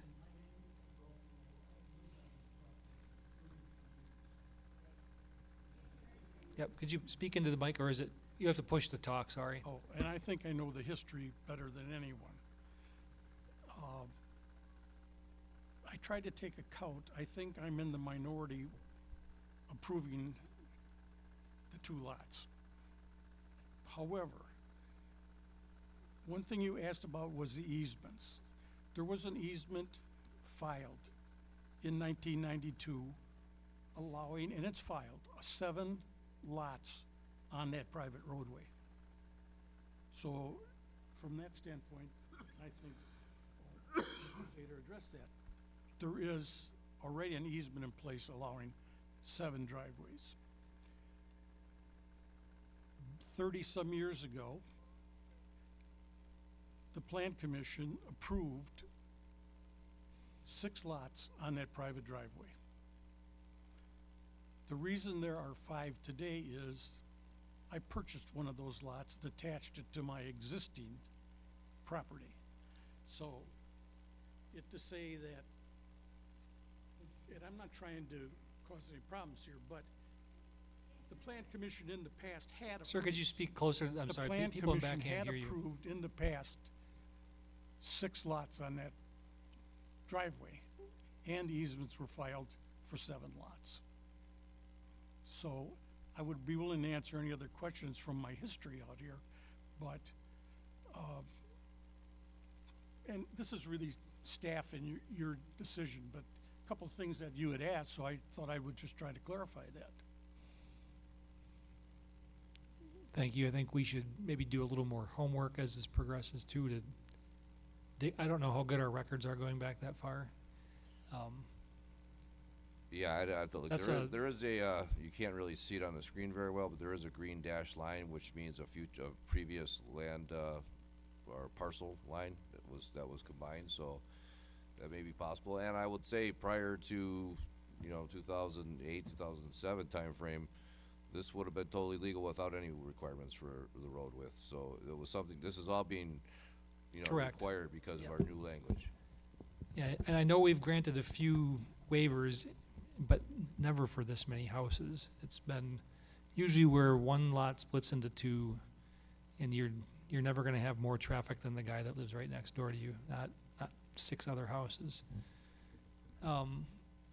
So what's the consensus? This is just an advisory hearing. It sounds like, there's some momentum behind some amount of road widening up to a point, but, who else has questions? Commissioner Gensches. Question for the applicant, Mr. Morello. You said there are easements already that allow access and for the development of up to 7 homes?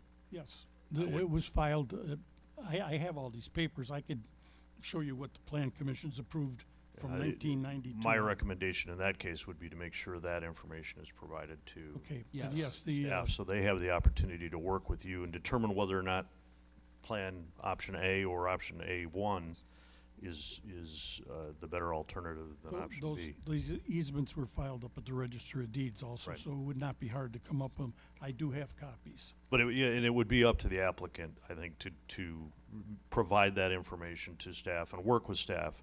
If you're going to propose ultimately to us, as the Plan Commission, a certified survey map that shows access, if it needs some additional tweaking, where we can actually weigh in, that's the point where we would weigh in. But I think your point now would be, or your mission now would be to get that information to staff and have that Okay, discussion. I will, you mean the easement issues or? Any document pertaining to the property. It's Okay, it's even- much easier to just give Okay. it to staff than Even the for them Plan to play Commission document. approval back Yeah. in, years back for the 6 lots on the driveway, et cetera, et cetera. Staff, I will get all that to staff. That's not a problem. We keep the records. And, can I state one thing? I'm 85 years old. This is for estate planning purposes. I have to get my estate in order. My wife and I plan on living the next 10 days or whatever we have on this property. We're not gonna develop these lots. We just wanna put it in a position where either a buyer or my heirs know what can and cannot be done. And that's what we're really asking. And if I had some idea, and I'll get that to staff, and they'll deal with you, and then we'll come in with a CSM, or we'll just have on record what we believe will be available to either someone else or, and in fact, all my neighbors and everybody else will have the same option I had. I bought these lots from the developer. So, if we put these lots in and they don't want anybody in there, buy the lots. I mean, that's pretty simple. That is your right as the landowner. Excuse me? That is your right as the landowner. Commissioner Barnes. Just a comment, and I'm not coming with a conclusion, firm opinion on this, but the discussion of the width of the roadway. And this, I drove the road that says private road, do not enter, but I went up the road and looked at it. And frankly, so I understand the concerns of conflicting traffic within the existing width and adding another parcel. On the other hand, I also heard that this was a judgment on establishing a limit through the city. I guess what I'm trying to say is we're right in a very much of a judgment level as to how firmly the widening of the street at all would be necessary, in my opinion, in this site for what's been discussed in front of us. Commissioner Strelchak. Okay, this is my last time talking, hopefully. My position based on the new news is that if those were 2 lots previously and there are legal easements in place allowing for this, to me, that's a grandfathered item and would be allowable. And it would be something that was on record at the county. We're not coming up with something new. We aren't creating, you know, a new development position here. If he combined the properties and then wants to redivide them out into 2, I don't know that I wouldn't support that moving forward. As for widening the road, I guess I would ask for just a pulse from the neighbors. They're not going to be happy, you know, based on their early thoughts that, you know, this was intended only for 4 homes. Just get a pulse on whether they feel that entryway needs to be a little wider so less people are, you know, pulling in or you know, pulling in and backing up, you know, or driving on lawns to get from point A to point B as a condition for, you know, allowing that lot division. So, you know, that's kind of where my position would sit on this, and those would be my go, no go statements. Thank you. Can I add one thing? Yes. Lot 2 of the original 4 also bought Lot 5 when there were 6 lots. Attached it to his parcel, just like you're saying, and then he split it back off and sold the 2 parcels. So what I was saying that there were 6 lots, the reason, I mean, he did exactly I guess what you're saying. to me, it almost doesn't matter what was what and what got combined and what got split back apart and recombined. We're faced with 7 driveways off of a very narrow driveway. Yeah, I think that what the commissioners got to, we have to make a decision on is if we're not willing to look at a waiver to the road width, then you run the risk of potentially having that option B come back at one point. That's really the question. If you're, and I would give that feedback now, saying we're not willing to look at wide or narrow or. Well, we're not saying what it has to be and what it doesn't have to be. We're giving it a direction what we'd like it to be. I mean, this isn't final action. That's where Well, we're I trying agree. to. That's why I'm very. But I think if there's a consensus among the commissioners that they're not gonna support a waiver to the road width, I think that was something we should know now, and then the applicant should know now as well, because that'll make the decision easier. It'd basically be like, either he's gonna have to widen that road, or he's gonna have to explore the option of B. That would be based on the easement that's in place and filed Well, with the county. But we don't have any of that in front of us. That's so not, yeah, the easement issues, again, that's a private issue. This is whether we're, as We a should commissioner, table it willing then. to waive the width requirement. If we're not, I think we should come out and just let him know that at this point. well, we're making decisions about what things we don't have. We don't have documents in our possession that say anything. So I trust you, but I'm taking your word for it, because we don't have the documents in the packet. I'm just saying that I'd want to see those if something came before me to actually vote on. This is a consultation, that's my point. But we should have all the same documents in front of us. Agreed. Yeah, that's where I'm a little frustrated. We don't have all the info to make a true Well, again, I think indication of direction. the easement to me is somewhat irrelevant to the issue of whether we want to grant a waiver to the width or I not. guess. 'Cause I guess my inclination is to not, but I would accept widening it only to a point such that if there's 4 homes in the back, why widen it all the way back? Minimize the amount of asphalt, but that's the feedback. that's just the way I feel. Yeah, I think that's what. Others might feel differently. Commissioner Schaefer. I would say the same with the, I guess, caveat or open question of What's not? range. I would agree with what the mayor said. I have an open question regarding the property to the north of the existing shared private driveway.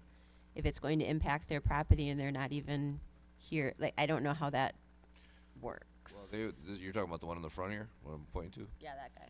There's an easement there, so again, if that easement allows the owner of that easement to widen it, they have the right to do that. It may impact them, you know, they might not like it, but there's an easement that allows them to do it. Now, if they'd have to go outside the easement, they'd have to renegotiate that easement, but I think they can work within that easement.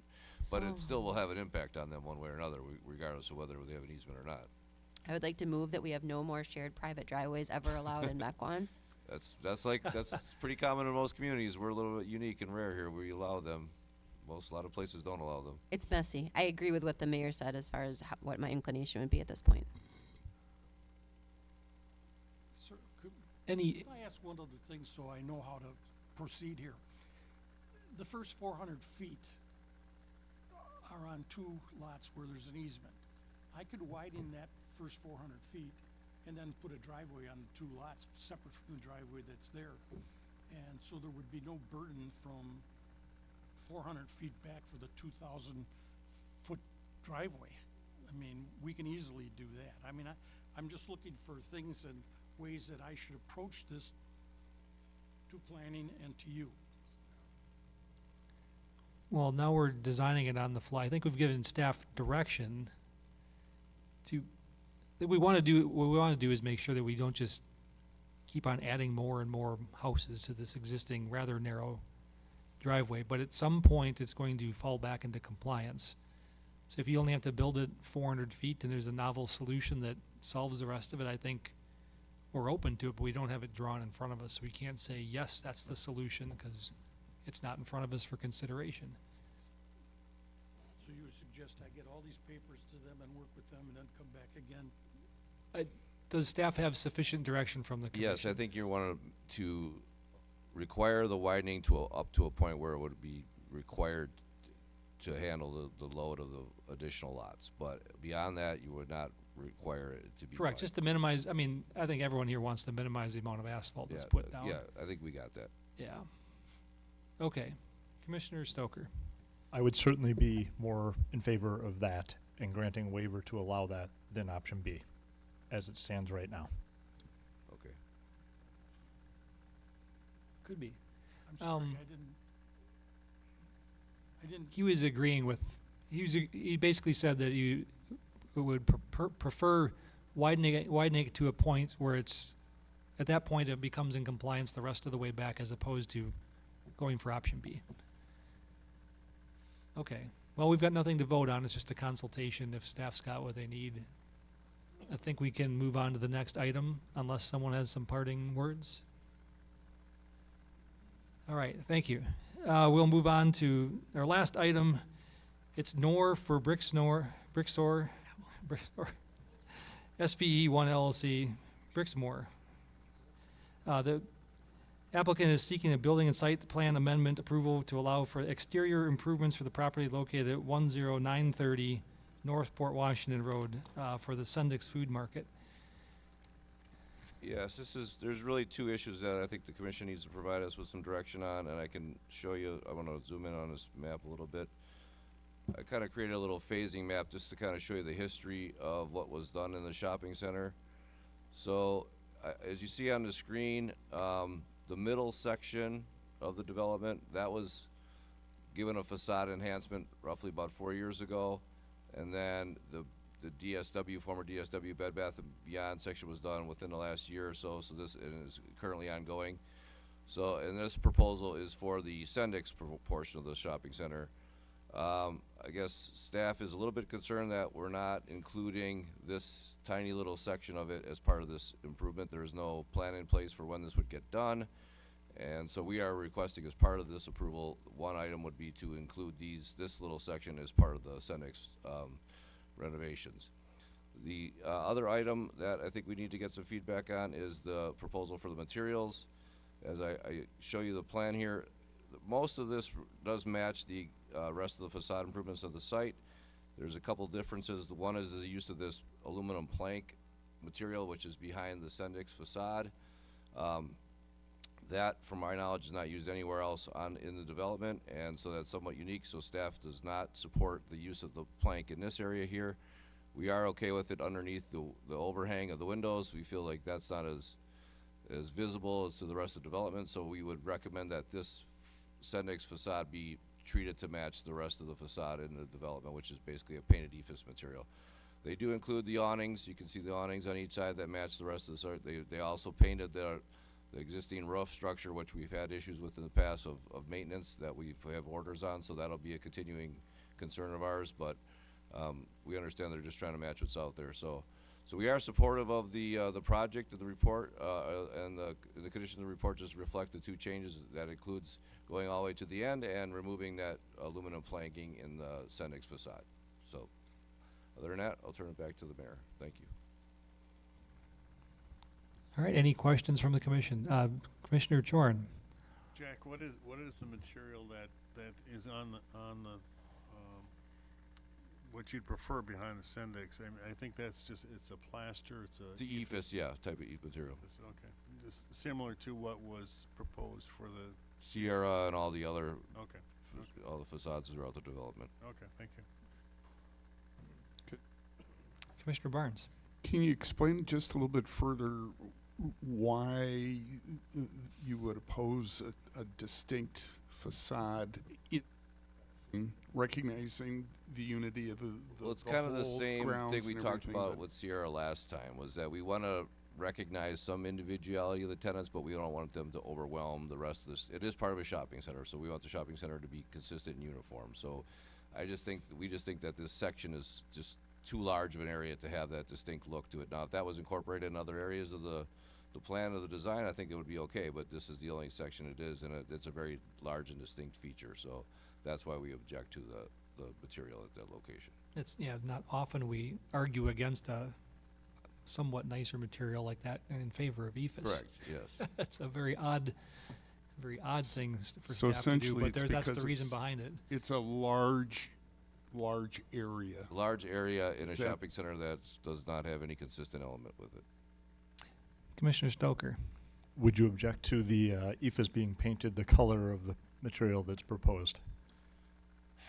See, I'm not sure. I don't know if that's a Sendix color. I don't know if that is because of Sendix that the color. I just think if it was between painting it and having the material up, then I'd probably go with the material because I think it would be a little nicer material. But I think it's just the coloration is different. It just doesn't match the rest of the facade. Yeah, certainly it stands out. It's very bold, and I'm sure that's why the applicant likes it. So, Commissioner are we, Gensches. are we Oops, literally sorry. determining what color they can paint that EFIS, or are It you would be saying the matching EFIS the has rest to of the match the facade, rest which of is the... kind of like a grayish material. Commissioner Gensches? With the caveat that I always have to repeat, I am not an architect, so I'm not trained at all in this area. Would staff have any objection to a reduced size using the same material to permit the...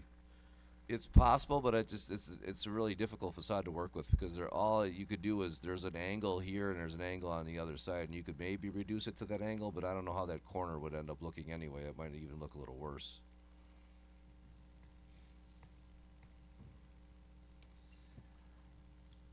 Commissioner Strelchek? I'm supportive of staff's position on this. I'm also supportive of continuing through the rest of the building and then just finishing that section of the building off. I don't know that that's too much more real estate that we'd like to see some improvement on. And it's, you know, it's logically tied in with the phase here when that was built back when I was a kid. That was all done together, and any improvements have all been done together. So the fact that we've allowed for phasing at certain points and things, just that phasing request from staff to me is very appropriate in this case. I will preface this too with I am not an architect, but is it, I don't even know if it's possible or even desirable just to have that material in the middle, just around where the lettering is, and not dominate the whole span? Go ahead, yeah. Let's hear from you, because this is a little bit of a dialogue, so. Yeah, there's a couple of reasons. Is this on? Can you hear me? Is it green? It is on. Okay, if it's green, yeah, then you have to get really close to it. Okay, so there are a couple of reasons that we're proposing this. First, Sendix is the anchor tenant of the shopping center. They're 57,000 square feet. They're the whole reason for the shopping center. So we support their desire to be a little special, a little different from the rest. It's complementary to the rest of the center, but a little different because they are the anchor of the shopping center. This new material, this is a new material. It's a modern material. It's longboard. It's a extruded aluminum siding kind of material. It is much nicer than the EFIS that exists today. We'd hate to just paint the ephes to match what really is. It is a very, the center, I don't know how to say it, but the center all looks the same, right? It's got 3 or 4 colors. It all looks the same. We think that this is a nice accent point for the center. The same material is used right across the street at the Arby's, right down the street at the Starbucks. It's new to this center, but it's not new to this community or this neighborhood that the shopping center is a part of. And in fact, the Sierra was just approved with some of the same material as an accent piece, so it will exist at the shopping center. Any other comments or questions from the commission? Commissioner Hawley. I actually really like the material. I'm definitely in the minority. I think Sendix kind of deserves it. I think you're right. I think they're the anchor. If it is a light gray, like you can see how it just blends in right now.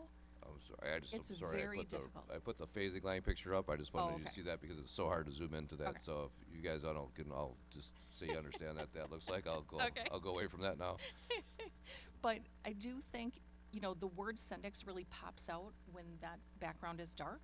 I was going to suggest the same thing to shorten up, like maybe the dark material behind the word and shorten it up. I don't know if that's possible or not, but I really like how it looks. Commissioner Strelchak. I changed my mind. The anchor tenant argument won me over. I mean, Sendix has been a staple of our community for years, and the value of having them there and having them happy within this establishment really is the reason that people do come, to that shopping mall. As you guys were doing some redevelopment and had some tenant turnover, Sendix was the one staple, and that's what continued to bring in high quality, high end business, and having a high end grocer in that space is fine. I'm okay, Jack, with them looking a little different based on the anchor tenant premise here, and I don't know that this look isn't totally complementary. It is unique, it does stand out, but I don't think it stands out like in a bad way or as a sore thumb, and it is an improvement on the No, it's definitely not orange. material. What's that? It's definitely not orange. No, it's not orange, thank goodness. It's a natural color, so we'll cheer that along, right?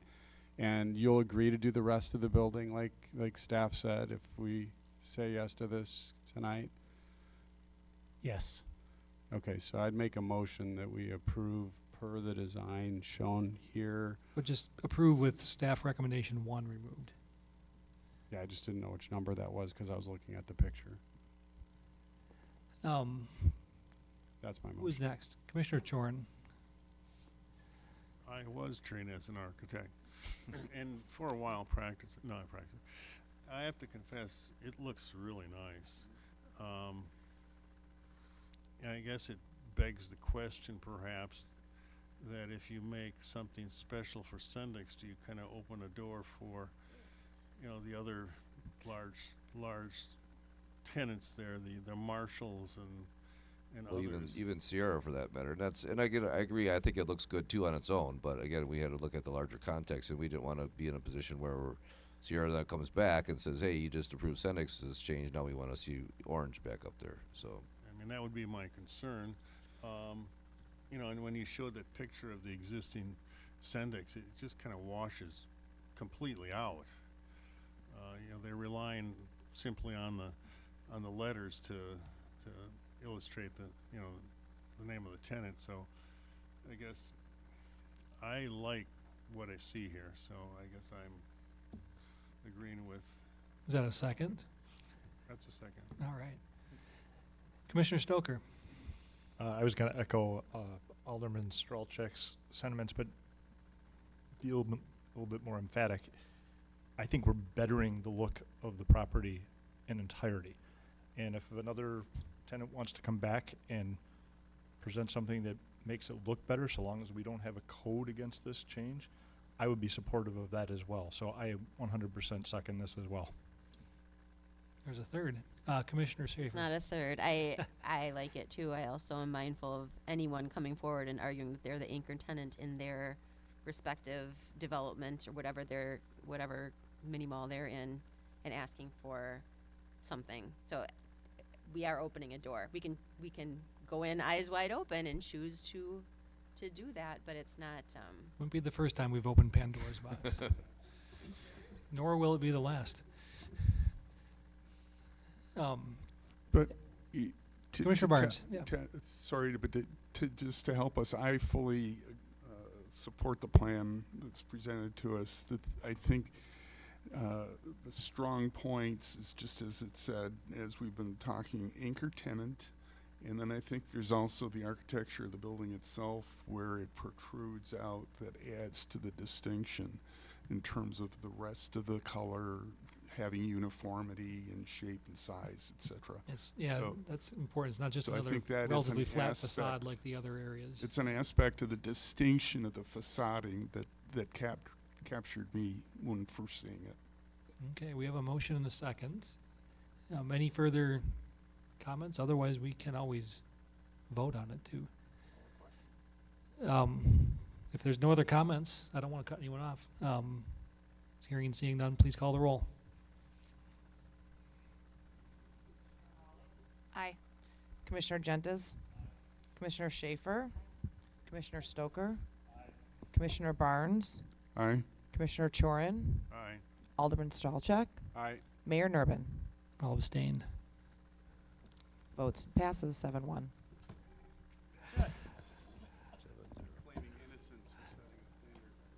Well, I'll neither confirm nor deny. Announcements, next meeting is Monday, June 24th. Same bat time, same bat channel. Is there a motion to adjourn? Second. Motion and a second. All in favor, please say aye. Aye. Any opposed? We're adjourned.